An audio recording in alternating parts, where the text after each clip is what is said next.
आसतु जानिबा OPSC तरफ आसीथिबा Odisha civil service पाए vacancy details कौन कौन रही और ता सहित आम डिस्कस करवा तार एलिजिबिलिटी क्राइटेरिया केते रही लास्ट एप्लाय ऑनलाइन एप्लाय कर लास्ट डेट केबे रही से विषय में आम डिटेल्स डिस्कस करवा।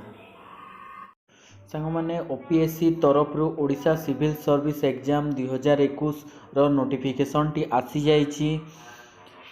आसतु जानिबा तार वैकेंसी डिटेल्स विषय रे ओ कौन कौन तार एलिजिबिलिटी क्राइटेरिया रही और आम ऑनलाइन एप्लाय करिवार स्टार्टिंग डेट लास्ट डेट केबे रही और को पोस्ट पाई केते गुडे वैकेंसी रही से विषय में आम जानिबा।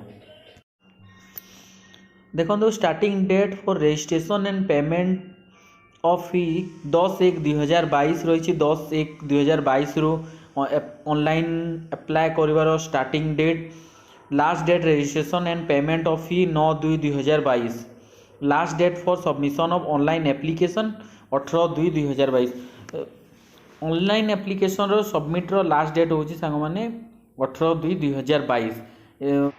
आसतु देखिबा एप्लिकेशन फीसटा फॉर अदर्स पाई 500 टंका और एसटी एससी पीडब्ल्यूडी कैंडिडेट पाई नील किछि भी टंका देबा पाई पड़िबो नाही। एसटी एससी कैंडिडेट पाई किछि भी टंका लागिबो नाही।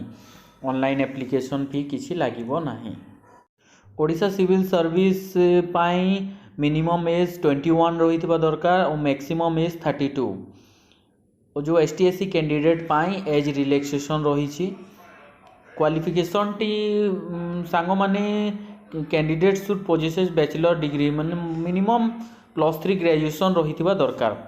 टोटाल एवं वैकेंसी डिटेल्स विषय रे जानिबा।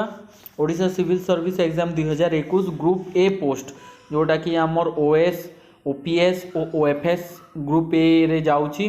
ग्रुप ओएस पाई 50 टी वैकेंसी रही। ओपीएस पाई 97। ओडिशा फाइनेंस सर्विस पाई 6 टी रही।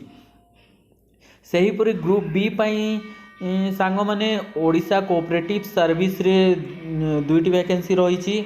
Odisha labour service pi 150 T. Odisha revenue service pi 40 T. Odisha employment service pi 10 T. Odisha welfare service pi 42 T. Odisha taxation and account service pi 8 T रही। सांग माने देखो सांग माने ओडिशा पिला मानन पाई बहुत बड़ जो माने ग्रेजुएशन करथिबे तांको पाई बहुत बड़ नियुक्ति आ जाइछि। आपण माने 10 तारिख रु ऑनलाइन एप्लाय कर दियंतु और शेष समय पर्यंत आपण वेट करेनि कहीं ना सर्भर गुड़ा डाउन रोचे से आपण माने जल्दी से जल्दी एप्लाय करदेवे। सांग माने जदि मो चैनल को आपण माने नुआ कर आछंती ताहेले मो चैनल को सब्सक्राइब कर दियंतु और ऑल नोटिफिकेशन बटन को दबाई दियंतु। ता सहित मो जदि मो वीडियो गुड़े को आपन को भल लगुच ताहेले लाइक शेयर और कमेंट करंतु।